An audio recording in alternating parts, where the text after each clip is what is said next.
찰스 디킨스의 블리크 하우스 48번째 다가가다. 링컨셔의 마을은 다시 수많은 눈을 감았고 마을의 집은 개어났습니다.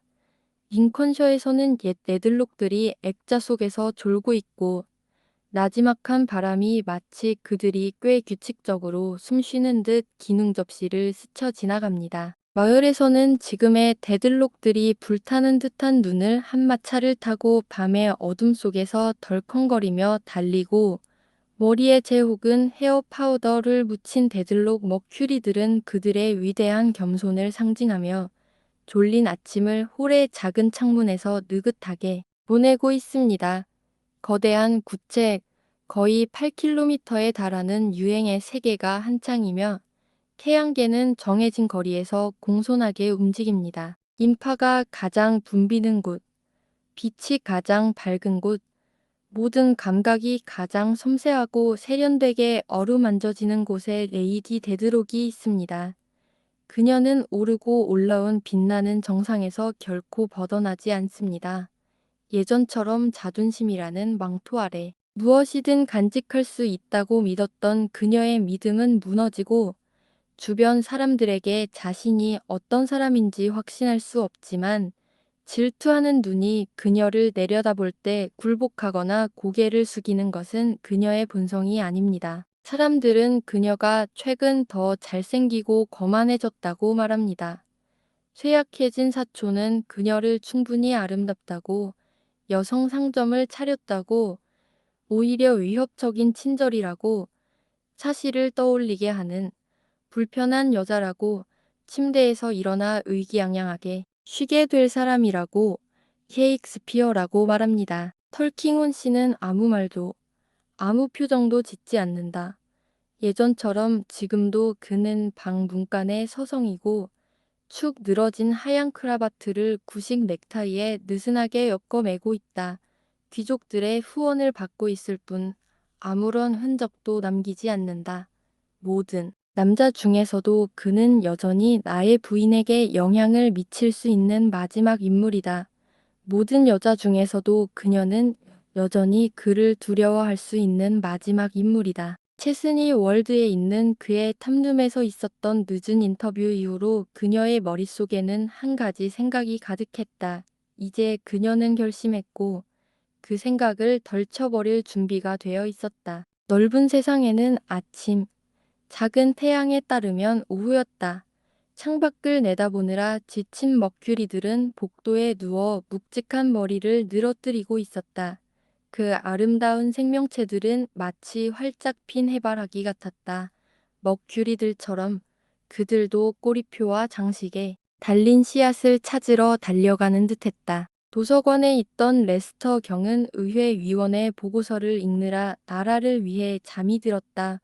부인은 구피라는 젊은이를 접견했던 방에 앉아 있었다. 로사가 그녀와 함께 있었고 그녀에게 글을 써주고 책을 읽어주었다. 로사는 지금 자수나 그런 예쁜 일을 하고 있었다. 그녀가 그 위로 고개를 숙이자 부인은 말없이 그녀를 지켜보았다.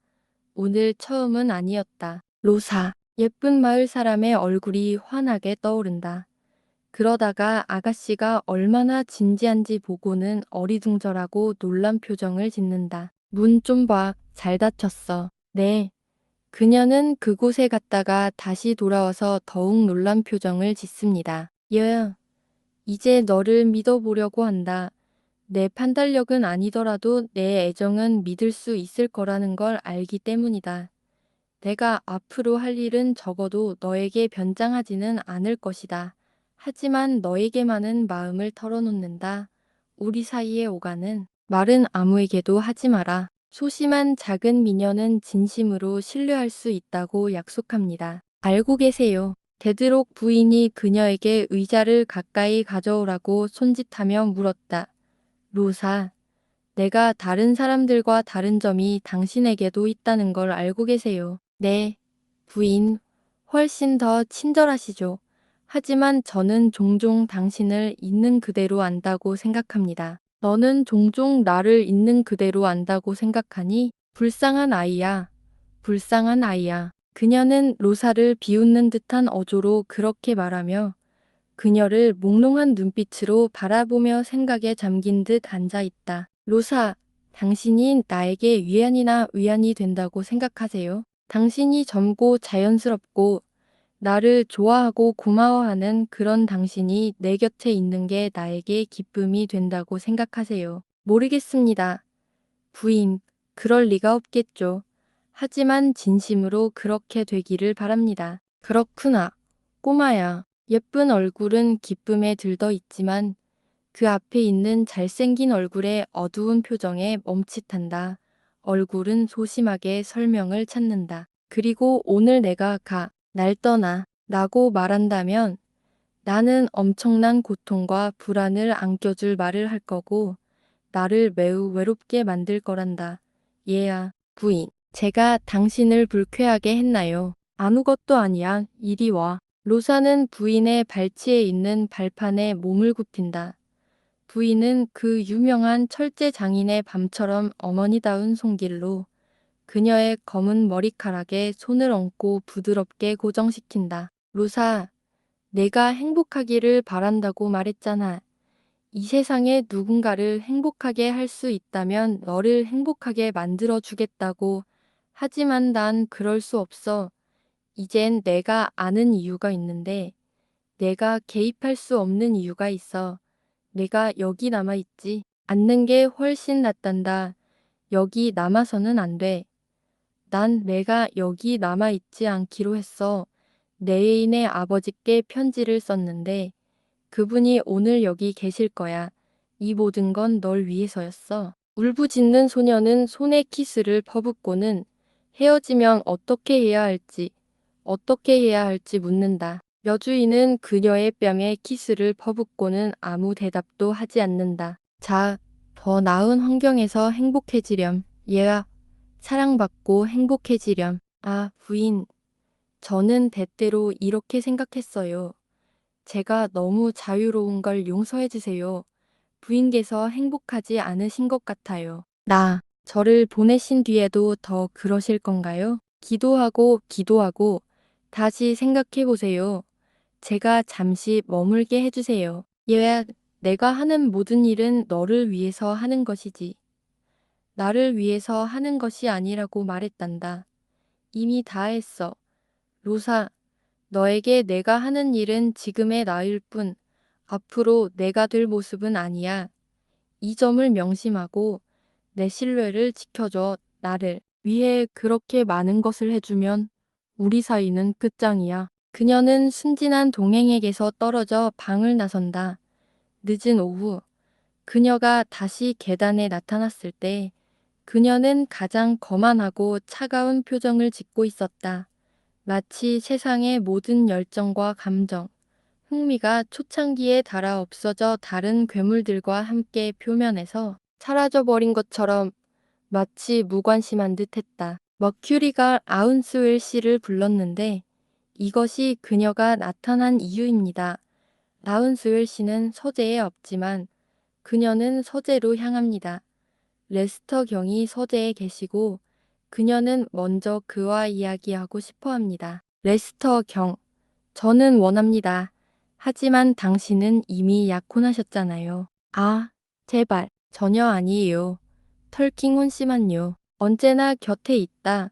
어디든 출몰한다. 그에게서 잠시도 안도감이나 안정감을 느낄 수 없다. 죄송합니다. 데들록 부인, 제가 물러나는 것을 허락해 주시겠습니까? 원한다면 남을 힘이 있다는 걸 알잖아. 라는 눈빛으로 그녀는 그럴 필요 없다고 말하고 의자 쪽으로 다가갔다. 털킹온 씨는 어색하게 인사하며 의자를 조금 앞으로 가져오더니 맞은편 창문으로 자리를 옮겼다. 고요해진 거리와 희미해지는 햇살 사이에 그의 그림자가 드리워져 그녀 앞이 어두워졌다. 그의 그림자는 그녀의 삶을 어둡게 했다. 그의 그림자는 그녀의 삶을 어둡게 했다. 최상의 조건 속에서도 칙칙한 거리입니다. 두 채의 긴 집들이 서로를 마주보고 있는데 마치 가장 큰 저택 6채가 원래 돌로 지어진 것이 아니라 천천히 돌에 파묻힌 듯 엄숙하게 보입니다. 활기를 잃지 않으려는 듯 드물하고 장엄한 거리입니다. 문과 창문은 검은 페인트와 먼지로 어둡고 음침한 분위기를 자아내고 뒤편에서 메아리 치는 마구간은 마치 고귀한 조각상의 돌마차를 안정시키기 위해 마련된 듯 건조하고 육중한 모습을 하고 있습니다. 이 끔찍한 거리의 계단에는 복잡한 철제 장식이 얽혀 있고 돌로 변한 정자에서는 낡은 횃불의 소화기가 신출내기 가스에 숨을 헐떡입니다. 용감한 소년들이 친구들의 모자를 던져보려고 애쓰는 작고 허약한 철제골이 현재는 유일한 용도 가한 녹슨 나뭇잎들 사이에서 자리를 지키고 있으며 사라진 기름의 기억 속에 신성한 자리를 지키고 있습니다. 아니, 석유 자체도 바닥에 굴처럼 손잡이가 달린 작고 터무니없는 유리 항아리 속에 오랜 간격으로 머물면서 매일 밤 새로운 불빛에 깜빡거리고 투덜거립니다. 마치 상원의 거만하고 건조한 주인처럼요. 그러니 의자에 앉은 데드록 부인이 털킹훈 씨가 서 있는 창문 너머로 보고 싶어 할 만한 것은 거의 없습니다. 그런데도 그리고 그녀는 마치 그 인물을 치워버리는 것이 그녀의 간절한 바람인 듯 그쪽을 향해 시선을 던집니다. 레스터 경은 부인께 용서를 구합니다. 부인께서 말씀하시려던 것은 라운스웰 씨가 오셨다는 것뿐입니다. 제가 약속한 시간에 오셨습니다. 그리고 그 여자 문제는 빨리 끝내는 게 좋겠습니다. 이 문제에 너무 지쳤습니다. 제가 무엇을 도와드릴까요? 레스터 경이 상당한 의심을 품은 채 물었다. 그를 여기서 보고 끝내도록 하죠. 글을 올려보내라고 전해주시겠어요. 털킹혼 씨, 전화 좀 주시면 감사하겠습니다. 요청드립니다. 레스터 경이 머큐리에게 말했다. 그는 곧장 사무적인 표현을 떠올리지 못하고 철의 신사에게 이쪽으로 오라고 요청하십시오. 라고 말했다. 머큐리는 철의 신사를 찾아 나섰다가 그를 발견하고 데려온다. 레스터 경은 그 철제 신사를 정중하게 맞이한다. 라운스웰 씨, 잘 지내시길 바랍니다. 앉으세요. 제 변호사, 털킹혼 씨. 부인께서 라운스웰 씨, 레스터 경이 엄숙한 손짓으로 능숙하게 그를 안내했다. 부인께서 당신과 이야기하고 싶어 하셨습니다. 저는 레이디 데드록이 제게 해주신 말씀에 최선을 다해 귀를 기울이는 것을 기쁘게 생각합니다. 강철 신사가 대답했다. 그녀를 향해 돌아서자. 그는 그녀가 자신에게 주는 인상이 이전보다 덜 마음에 든다는 것을 깨닫는다. 멀리서 느껴지는 거만한 태도가 그녀 주변의 차가운 분위기를 조성하고 그녀의 태도에는 이전처럼 솔직함을 북돋아 줄 만한 것이 전혀 없다. 제발요, 선생님. 데드록 부인이 무기력하게 말했다. 선생님과 아들 사이에 아들의 환상에 관해 무슨 일이 있었는지 여쭤봐도 될까요? 그녀가 이 질문을 하는 동안 그녀의 나른한 눈에는 그에게 시선을 주는 것조차 너무 귀찮은 일이었다. 제 기억이 맞다면 데들록 부인, 전에 부인을 뵙는 영광이 있었을 때 제 아들에게 그 환상을 정복하라고 진지하게 권유했던 적이 있습니다. 제철소 장인은 약간 강조해서 자신의 표정을 반복했다. 그랬어요. 아, 물론이죠. 레스터 경이 고개를 끄덕이며 찬성과 확인을 표했다. 아주 적절한 표현이었다. 철의 신사는 그렇게 하겠다고 했으니 마땅히 그렇게 해야 했다. 이 점에서는 비금속과 귀금속 사이에 아무런 차이가 없었다. 아주 적절한 표현이었다. 그가 정말 그렇게 했을까요? 정말입니다. 데드록 부인, 확실한 답변을 드릴 수 없습니다. 걱정은 없습니다. 아마 아직은 아닐 겁니다. 우리 삶의 환경에서는 때때로 우리의 의도와 우리의 공상이 결합되어 있어서 그것들을 완전히 버리기가 쉽지 않습니다. 오히려 그것이 우리가 진지하게 임하는 방식이라고 생각합니다. 레스터 경은 이 표현에 숨겨진 와타일러식 의미가 있을지도 모른다는 불안감에 약간 화를 낸다. 라운스웰 씨는 아주 유머 감각이 좋고 예의 바르지만 그 한계 안에서는 분명히 자신의 말투를 상황에 맞게 바꾼다. 왜냐하면 부인께서 말씀하셨습니다. 저는 그 주제에 대해 생각하고 있었는데 그게 저에게는 지루하거든요. 정말 미안합니다. 틀림없습니다. 그리고 레스터 경이 이에 대해 한 말에 저도 전적으로 동의합니다. 레스터 경은 우쭐해하며 말했다. 그리고 당신이 이 환상이 끝났다는 확신을 줄 수 없다면 저는 그 소녀가 저를 떠나는 게 낫다는 결론에 도달했습니다. 그런 보장은 드릴 수 없습니다. 데들록 부인. 그런 보장은 전혀 드릴 수 없습니다. 그럼 그녀는 가는 게 낫겠어요. 실례합니다. 부인. 레스터 경이 사려 깊게 끼어들었다. 하지만 어쩌면 이 젊은 여성이 마땅히 받아야 할 상처가 아닐지도 모릅니다. 여기 젊은 여성이 있습니다. 레스터 경은 오른손으로 접시를 받쳐들며 장엄하게 상황을 설명하며 말했다. 그녀는 저명한 귀부인의 주목과 총애를 받고 그 귀부인의 보호 아래 그러한 지위가 주는 여러 가지 이점에 둘러싸여 살고 있다는 행운을 누리고 있습니다. 그 지위에 있는 젊은 여성에게는 의심할 여지 없이 매우 큰, 제 생각에는 의심할 여지 없이 매우 큰 이점입니다. 그렇다면 이 젊은 여성이 이러한 많은 이점과 행운을 박탈당해야 하는가 하는 의문이 제기된다. 단지 레스터 경은 미안하지만 위험 있는 표정으로 제철 소장에게 고개를 숙이며 말을 마무리했다. 라운스웰 씨 아들의 관심을 끌었다는 이유만으로 말입니다. 자, 이 젊은 여성이 이 처벌을 받을 만합니까? 이 처벌이 그녀에게 정당한 것입니까? 이것이 우리가 이전에 이해했던 바입니까? 죄송합니다. 라운스웰 씨의 아들 아버지가 끼어들었다. 레스터 경, 허락해 주시겠습니까? 주제를 줄여도 될 것 같습니다. 부디 그 부분은 고려해서 제외해 주십시오.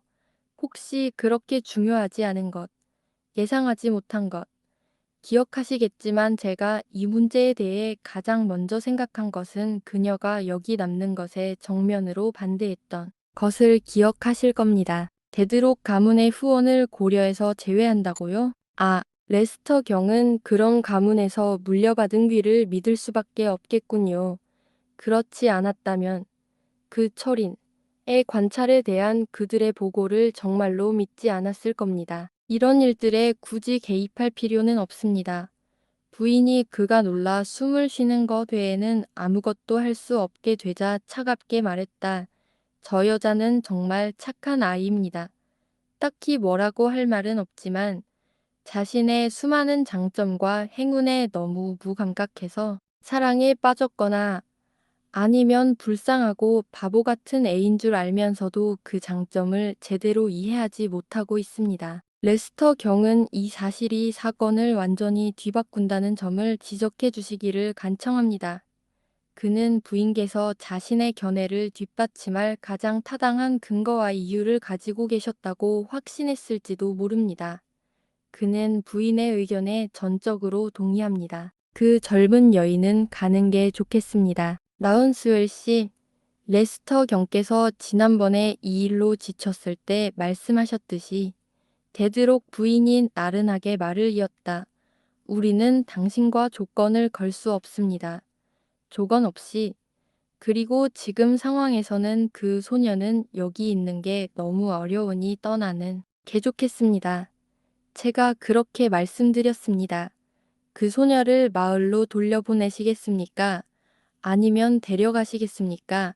아니면 어떤 쪽을 택하시겠습니까? 레이디 데드록, 제가 솔직하게 말씀드릴 수 있다면 물론이죠. 나는 당신이 지금 겪고 있는 부담을 가장 빨리 덜어주고 그녀를 지금의 위치에서 벗어나게 할 수 있는 방법을 택하겠습니다. 솔직히 말해서 그녀는 똑같은 조심스러운 태도로 대답했다.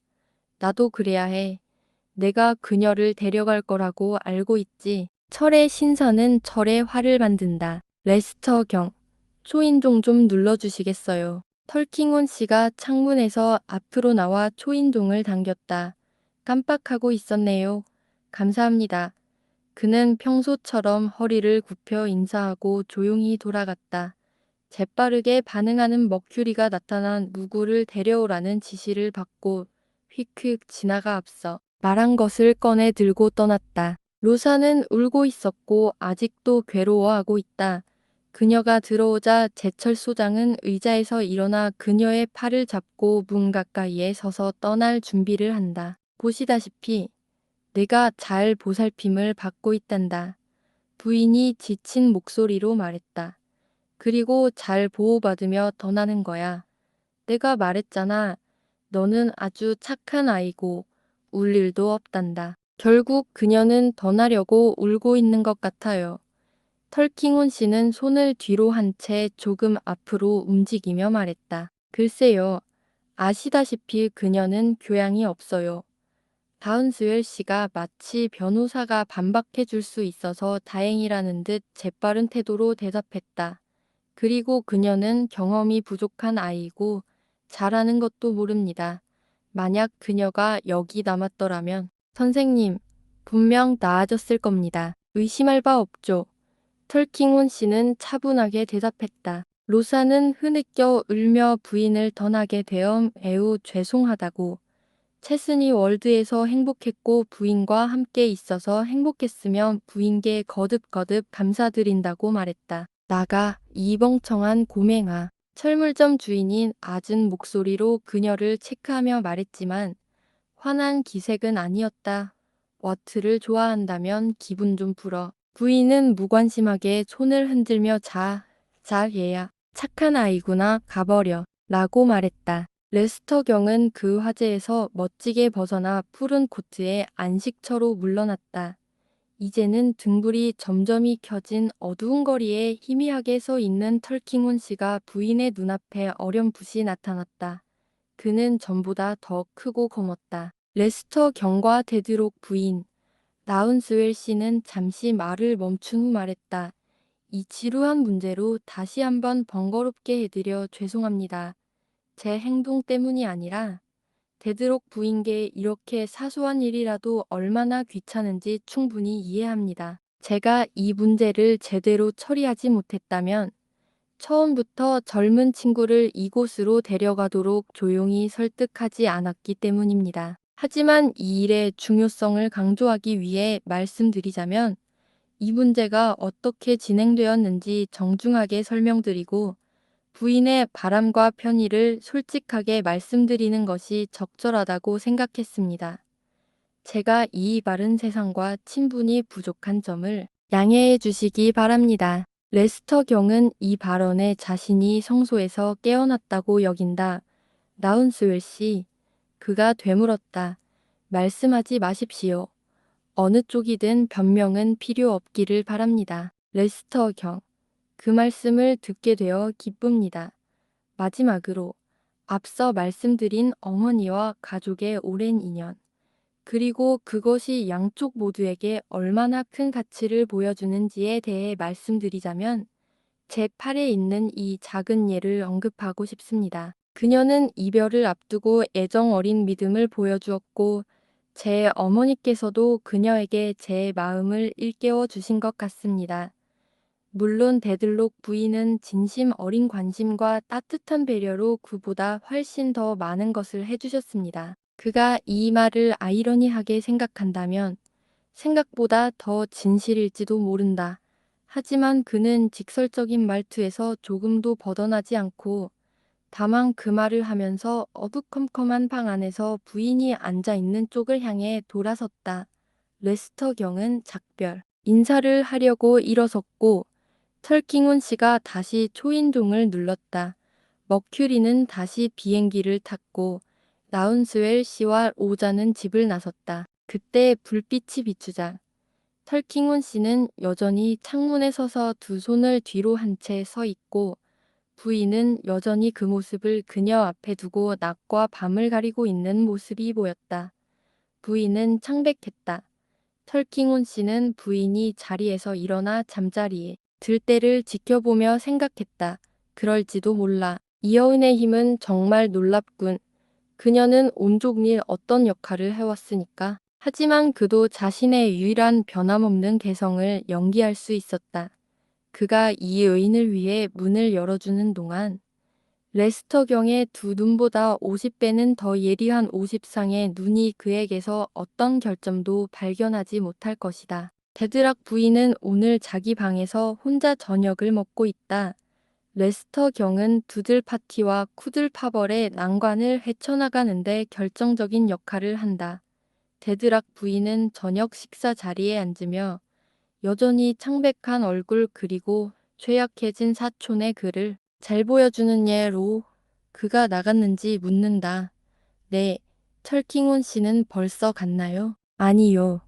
그녀는 곧 다시 묻는다. 그는 벌써 갔나요? 아니요. 그는 뭘 하고 있나요? 머큐리는 그가 서재에서 편지를 쓰고 있다고 생각한다. 부인께서 그를 만나고 싶어 하실까? 그 외에는 하지만 그는 부인을 뵙고 싶어 합니다. 몇 분 후 그가 안부를 전한다는 연락이 왔습니다.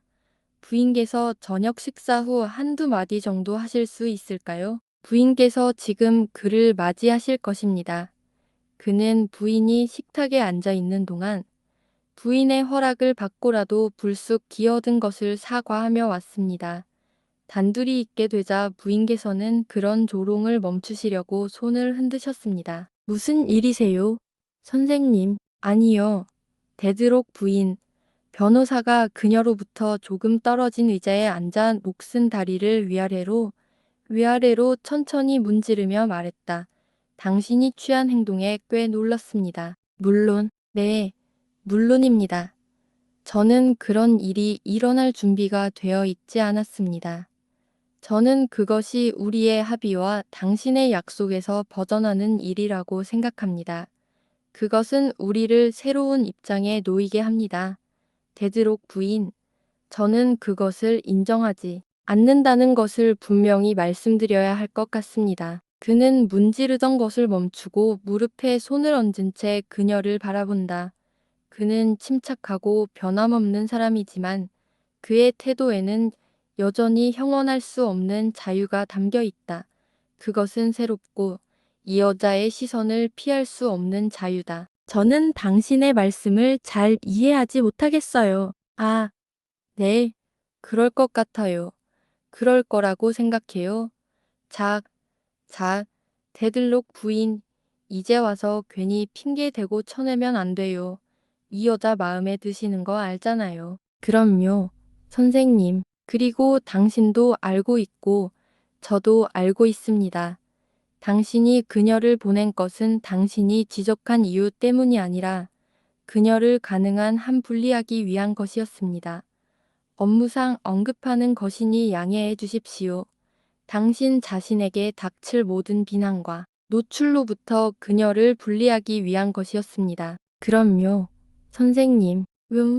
데드록 부인. 변호사가 다리를 꼬고 무릎 위쪽을 어루만지며 대답했다. 저는 그 결정에 반대합니다. 위험한 절차라고 생각합니다. 불필요하고 집안의 추측, 의심, 소문, 뭐 그런 것들을 불러일으키려고 작정된 일이라는 걸 알고 있습니다. 게다가 이건 우리 합의 위반입니다. 당신은 예전과 똑같은 모습을 보여야 했습니다. 하지만 오늘 저녁 당신이 예전과는 전혀 다르다는 건 저뿐만 아니라 당신도 분명히 알고 있을 겁니다. 정말이지? 데드록 부인, 정말 투명하게 드러나는군요. 만약, 선생님, 그녀가 말을 시작했다. 제 비밀을 제가 알고 있다면 하지만 그는 그녀의 말을 가로채었다. 자, 데드록 부인, 이건 사업 문제입니다.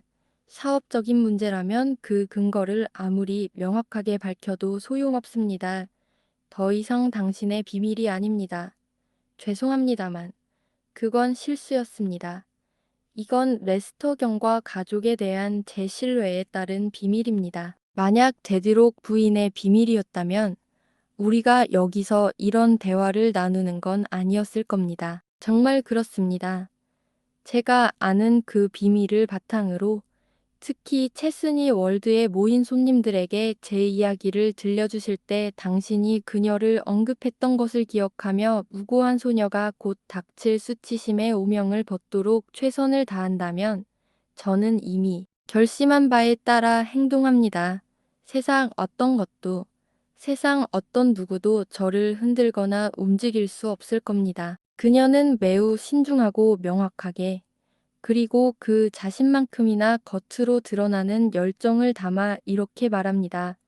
그는 마치 그녀가 사업에 쓰이는 무감각한 도구인 것처럼 자신의 사업에 대해 체계적으로 이야기합니다. 정말요? 그럼 아시겠죠?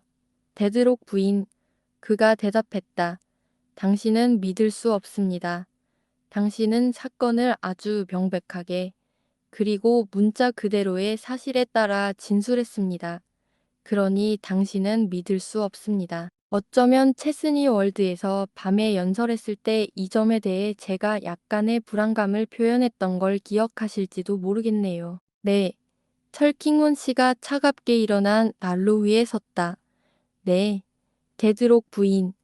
당신이 분명히 그 소녀를 언급했던 걸 기억합니다만, 그건 우리가 합의하기 전의 일이고, 합의의 내용과 취지 모두 제가 발견한 사실에 근거하여 당신이 어떤 조치를 취하지 못하도록 막았습니다. 그 점에 대해서는 의심의 여지가 없습니다.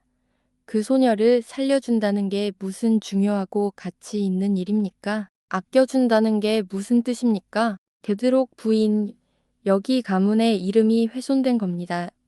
어쩌면 그 길은 곱게 뻗어 있었을지도 모릅니다.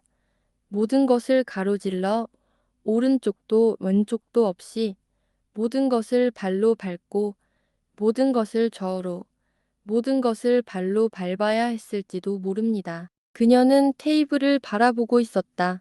눈을 들어 그를 바라보았다. 그녀의 얼굴에는 엄격한 표정이 어려 있었고 아랫입술 일부가 이 사이에 눌려 있었다. 이 여자는 날 이해해. 털킹훈 씨는 다시 시선을 덜어뜨리며 생각했다. 그녀는 용서받을 수 없어.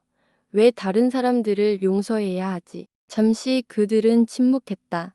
데들록 부인은 저녁을 먹지 않았지만 두세 번이나 흔들림 없는 손으로 물을 따라 마셨다. 그녀는 식탁에서 일어나 알랑이자에 앉아 얼굴을 가렸다. 그녀의 태도에는 약함을 드러내거나 동정심을 불러일으킬 만한 것이 전혀 없었다. 생각에 잠긴 듯 침울하고 집중하는 듯 했다. 이 여자는 털킹온 씨는 벽난로 위에 서서 생각했다. 다시 어두운 물체가 그녀의 시야를 가리고 있었다. 정말 연구 대상인가 보네. 그는 한가로이 그녀를 살피며 한동안 말을 하지 않았다. 그녀 역시 한가로이 무언가를 살폈다. 그녀가 먼저 말을 건넨 건 아니었다. 사실 그녀가 먼저 말을 건넨 건 아닐 것 같았다. 그가 자정까지 서 있었지만 그조차 침묵을 깨고 싶은 충동을 느꼈다. 데드록 부인. 이 사업 면담에서 가장 불쾌한 부분은 여전히 남아있지만 결국 사업입니다. 우리 합의는 파기되었습니다.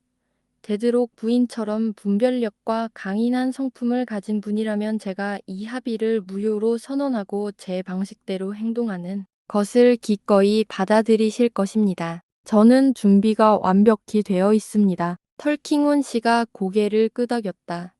제가 귀찮게 해드릴 말씀은 이 정도입니다. 데드록 부인. 그가 방을 나가려고 하자 그녀는 이게 제가 받아야 할 통지서예요. 오해하지 않았으면 좋겠어요. 라고 말하며 그를 막았다. 데들록 부인. 당신이 받게 될 통지서와 정확히 일치하지는 않았습니다. 왜냐하면 예정된 통지서는 계약이 준수되었다고 가정했기 때문입니다. 하지만 사실상 똑같습니다. 사실상 똑같습니다. 그 차이는 단지 변호사의 생각일 뿐입니다. 더 이상 사전 통지를 하지 않을 건가요? 맞아요. 아니에요. 오늘 밤 레스터 경의 속임을 풀어줄 생각이 있나요? 집 문제. 털킹온 씨가 살짝 미소를 지으며 조심스럽게 고개를 저으며 말했다. 아니, 오늘 밤은 안 돼. 내일. 모든 것을 고려해 볼 때. 데드록 부인. 그 질문에는 대답하지 않는 게 좋겠습니다. 제가 정확히 언제인지 모른다고 하면 당신은 제 말을 믿지 않을 것이고 아무런 소용도 없을 겁니다. 내일이 될지도 모르죠. 더 이상은 말하지 않겠습니다. 당신은 준비가 되어 있고 저는 상황에 따라 정당화될 수 있는 어떤 기대도 하지 않습니다. 안녕히 주무세요. 그녀는 손을 떼고 그가 조용히 문으로 걸어가는 것을 보며 창백한 얼굴을 그에게 돌렸고 그가 문을 열려고 하는 순간 다시 그를 멈췄다. 언제든 집에 머무를 건가요? 도서관에서 글을 쓰고 있다고 들었는데 다시 거기로 돌아갈 건가요? 모자 때문에요. 집에 갈게요. 그녀는 고개 대신 눈을 숙였다. 움직임이 너무 미미하고 호기심 어린지라 그는 물러섰다. 방을 비운 그는 시계를 보았지만 한 분쯤 차이가 날까봐 의심스러웠다. 계단 위에는 멋진 시계가 있었는데 멋진 시계가 흔히 그렇듯 정확성으로 유명했다. 그럼 뭐라고 하시겠습니까? 털킹온 씨가 그 시계를 가리키며 물었다. 뭐라고 하시겠습니까? 지금 집에 가지 마. 라고 외쳤다면 앞으로 그 시계가 헤아려 온 모든 밤들 중 오늘 밤 그 앞에 서 있었던 모든 젊은이와 노인들 중 이 느그니에게 집에 가지 마. 라고 외쳤다면 얼마나 유명한 시계가 되겠는가. 날카롭고 맑은 종소리와 함께 시계는 7시 45분 3초를 울리고 다시 똑딱거린다. 이런, 당신은 내 생각보다 더 나쁜 놈이군. 털킹온 씨가 시계를 향해 중얼거리며 꾸짖었다. 두 분이나 틀렸다고? 이대로라면 내 시간을 못 버틸 거야. 악을 선으로 갚는 시계가 집에 가지 마. 라고 외쳤다면 얼마나 대단한가. 그는 거리로 나가 두 손을 뒤로 한 채 높은 집들의 그늘 아래를 걷는다. 그 집들의 수많은 미스터리, 어려움, 담보대출, 온갖 미묘한 문제들이 그의 낡은 검은색 딘조끼 안에 소중히 간직되어 있다. 그는 벽돌과 모르타르에 대한 신뢰를 굳건히 하고 있다. 높은 굴뚝은 그에게 가족의 비밀을 전해준다. 하지만 굴뚝 1마일 안에서도 집에 가지 마. 라고 속삭이는 목소리는 들리지 않는다. 평범한 거리의 소란과 움직임 속에서 수많은 차량, 수많은 발소리, 수많은 목소리의 굉음과 진동 속에서 타오르는 상점 불빛이 그를 비추고 서풍이 그를 불어오고 군중이 그를 밀어붙이는 가운데 그는 무자비하게 그의 길을 재촉당하고 아무것도 집에 가지 마. 라고 중얼거리는 그를 맞이하지 못한다. 마침내 칙칙한 방에 도착해 촛불을 켜고 주위를 둘러보니 로마인이 천장에서 손가락을 가리키고 있었다. 오늘 밤 로마인의 손이나 시중드는 사람들의 펄럭임에는 그에게 늦은 경고를 하는 여기 오지 마. 라는 새로운 의미가 없었다. 달빛이 밝은 밤이지만 보름달이 지나 런던의 광활한 황야 위로 이제 막 떠오르고 있다. 체스니 월드의 탑처럼 높은 탑 위로 별들이 빛나고 있다. 그가 요즘 들어 늘 부르던 그 여자가 별들을 내려다보고 있다. 그녀의 영혼은 격동하고 마음은 아프고 불안하다. 큰 방들은 너무 좁고 좁다. 그녀는 방들의 제약을 견딜 수 없어 옆 정원을 혼자 거닐고 있다. 그녀는 하는 일마다 변덕스럽고 거만해서 주변 사람들이 그녀의 행동에 크게 놀라지 않도록 얌전히 머금고 달빛 속으로 나갑니다. 머큐리가 열쇠를 가지고 옵니다. 정원 문을 연 그는 그녀의 요청에 따라 열쇠를 그녀에게 건네주고 돌아가라는 명령을 받습니다. 그녀는 아픈 머리를 달래기 위해 얼마 동안 그곳으로 걸어갈 것입니다. 1시간 정도 걸릴 수도 있고 더 걸릴 수도 있습니다. 더 이상 그녀를 호위할 필요는 없습니다.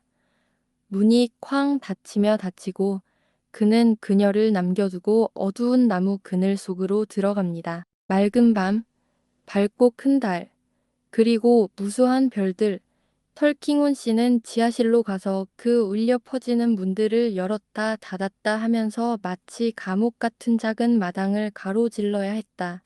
그는 아무 생각 없이 고개를 들어 얼마나 맑은 밤인가, 얼마나 밝고 큰 달인가, 그리고 얼마나 많은 별들인가를 생각했다.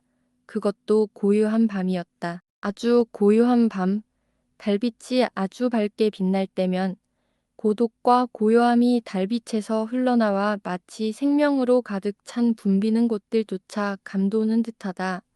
먼지 낀 큰 길과 언덕 꼭대기에서만 고요한 밤이 아니다.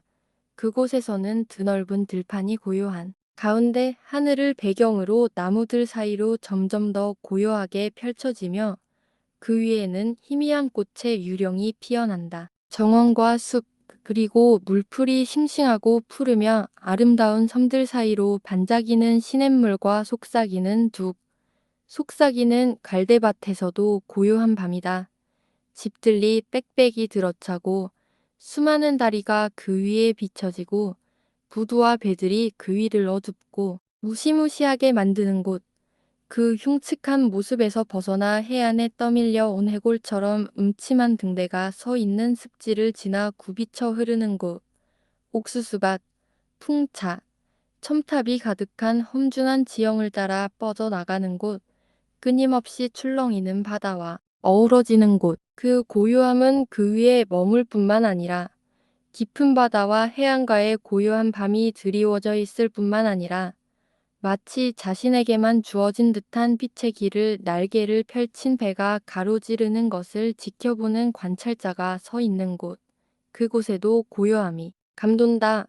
런던이라는 낯선 황야에도 어느 정도 쉼이 있다. 첨탑과 탑, 그리고 거대한 돔 하나가 더욱 영적인 분위기를 자아내고 연기자욱한 지붕들은 희미한 광채 속에서 그 투박함을 이루며 거리에서 들려오는 소음은 줄어들고 부드러워지며 보도를 걷는 발소리는 더욱 고요하게 사라진다. 털킹원 씨가 사는 이 들판에서 목동들은 멈출 수 없는 챈서리 파이프를 연주하고 양털을 아주 바짝 깎을 때까지 갈고리와 구분고리로 양 우리에 가두어 둡니다.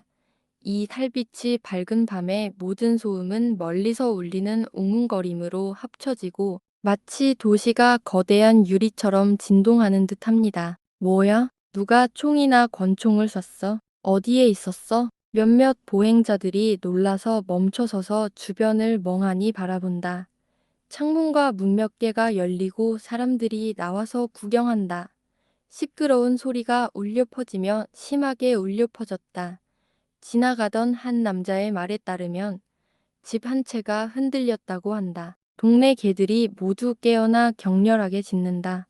겁에 질린 고양이들이 길을 가로질러 뛰어간다. 개들이 아직 짖고 울부짖는 동안 한 마리의 개가 악마처럼 울부짖고 있다교의 시계들이 마치 놀란 듯 치기 시작한다. 거리에서 들려오는 웅웅거림도 마찬가지로 고함 소리로 커진다. 하지만 곧 그 소리가 잦아든다. 마지막 시계가 10시를 치기 전에 잠시 고요해진다. 고요가 멈춘 후 맑은 밤, 밝고 큰 달, 그리고 무수한 별들은 다시 평화를 찾는다. 털킹원 씨가 불안에 떨고 있는 걸까요? 창문은 어둡고 조용하며 문은 닫혀 있습니다. 그를 껍질에서 꺼내는 건 정말 이상한 일이겠죠.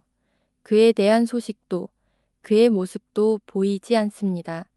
그 녹슨 느끈이를 흔들림 없는 평정심에서 깨뜨리려면 얼마나 강력한 대포가 필요할까요? 오랫동안 끈질긴 로마인은 그 천장에서 특별한 의미 없이 손가락질을 해왔습니다. 오늘 밤 그에게 새로운 의미가 있을 것 같지는 않습니다. 한번 가리키면 항상 가리키고 있습니다.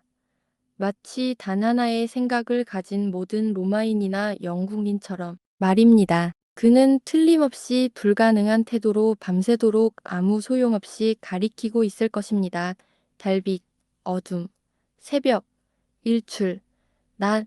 그는 여전히 그곳에 간절히 가리키고 있고 아무도 그를 신경 쓰지 않습니다. 하지만 날이 밝자 사람들이 방을 청소하러 옵니다. 로마인은 이전에는 표현되지 않았던 새로운 의미를 가지고 있거나 아니면 그들 중 가장 앞장선 사람이 미천 알뛰는 듯합니다. 뻗은 손을 올려다보고 그 아래를 내려다보는 그 사람은 비명을 지르면 하락합니다. 다른 사람들도 앞장선 사람과 마찬가지로 안을 들여다보며 비명을 지르면 알아가고 거리에는 비상이 울립니다. 무슨 뜻일까? 어두컴컴한 방에는 빛이 들어오지 않고 낯선 사람들이 들어와 부드럽지만 묵직한 발걸음으로 침실에 무게추를 싣고 내려놓는다.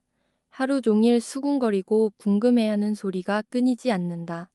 구석구석을 꼼꼼히 살피고 발걸음을 조심스럽게 옮기고 모든 가구의 배치를 꼼꼼히 살핀다.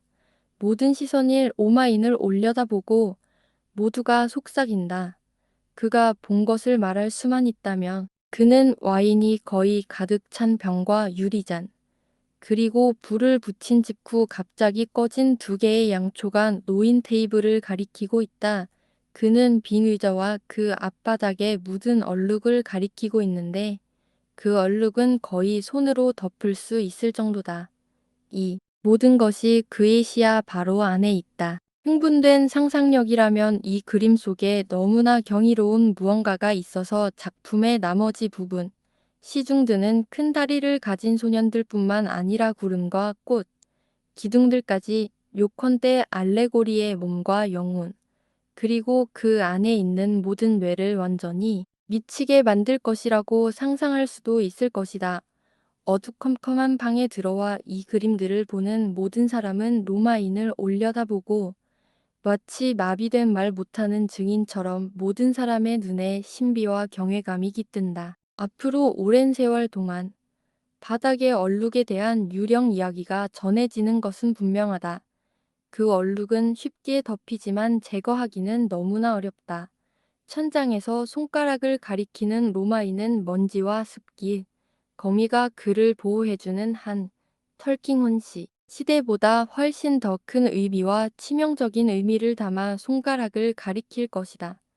털킹혼 씨의 시대는 영원히 끝났고 로마인은 그의 목숨을 노리는 살인의 손을 가리켰고 밤부터 아침까지 바닥에 얼굴을 박고 누워 심장에 총을 맞은 그를 무력하게 가리켰다. 다음 영상에서 49번째 이야기가 이어집니다.